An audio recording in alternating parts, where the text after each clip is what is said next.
On va voir comment trouver la distance entre deux points. Et ici, il y a deux méthodes. Soit tu apprends la formule par cœur, soit tu sais comment retrouver la formule. Moi, je préfère la deuxième option parce que le par cœur, en maths, c'est jamais ce qui fonctionne vraiment. Donc, je vais quand même poser la formule.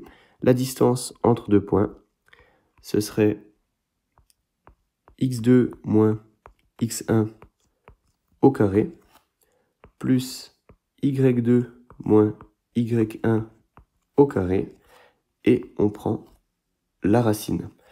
Et en fait, ce x2, x1, y2, y1, ce serait x1, c'est la première coordonnée de notre premier point. y1, c'est la seconde coordonnée, donc la coordonnée en y de notre premier point.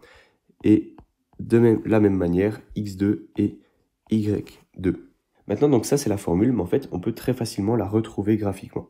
Si je dessine deux points de manière complètement aléatoire, donc on va les mettre ici et là. Donc je vais noter point 1 et point 2.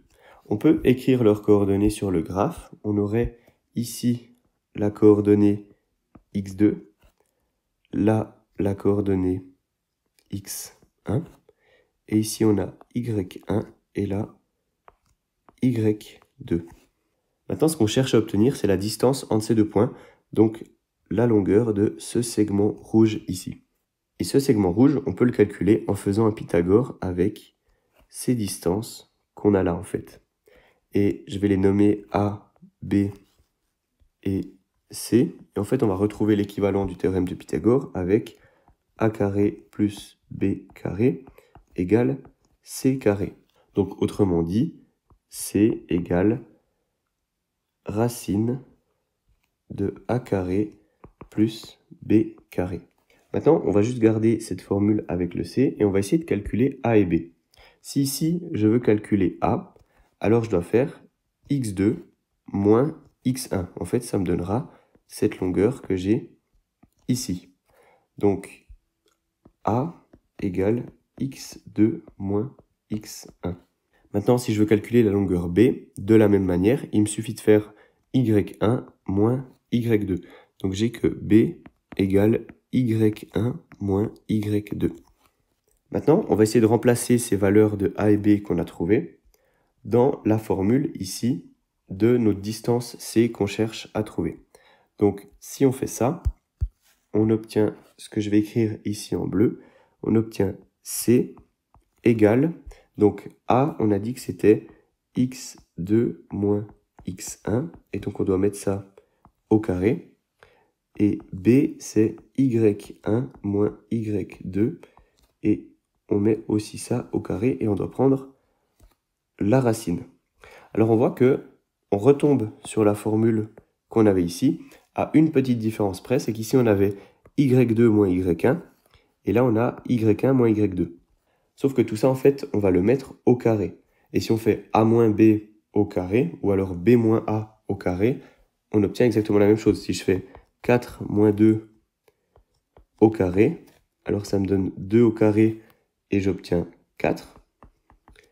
Et si je fais 2 moins 4 au carré, alors ça me fait moins 2 au carré. En fait, j'ai juste ce signe moins qui intervient en plus, et j'obtiens aussi 4, parce que le carré, qui est ce signe moins ou pas, il donne le même résultat. Donc voilà, j'espère qu'avec ça, tu comprends pourquoi cette formule, il n'y a pas forcément besoin de l'apprendre par cœur. On peut facilement la retrouver en posant juste un petit théorème de Pythagore et en faisant la différence entre les coordonnées pour trouver A et B. Maintenant, si on veut appliquer la formule à notre problème, comment on ferait? Il suffit simplement de remplacer les valeurs numériques dans la formule.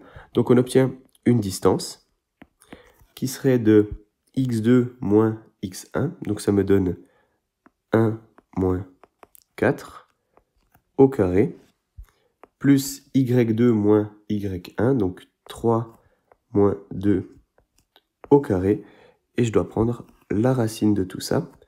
Au final, j'obtiens 1 moins 4, ici ça me donne moins 3 au carré, et ici 3 moins 2, ça me donne 1 au carré. J'ai moins 3 au carré plus 1 au carré, ça me donne la racine de 9 plus 1, donc racine de 10. Et j'ai une distance de racine de 10 entre A et B. Voilà, donc j'espère que maintenant tu comprends d'où vient cette formule et que de nouveau, il ne faut pas l'apprendre forcément par cœur. Et c'est une formule qui sera très utile par la suite, notamment en géométrie vectorielle.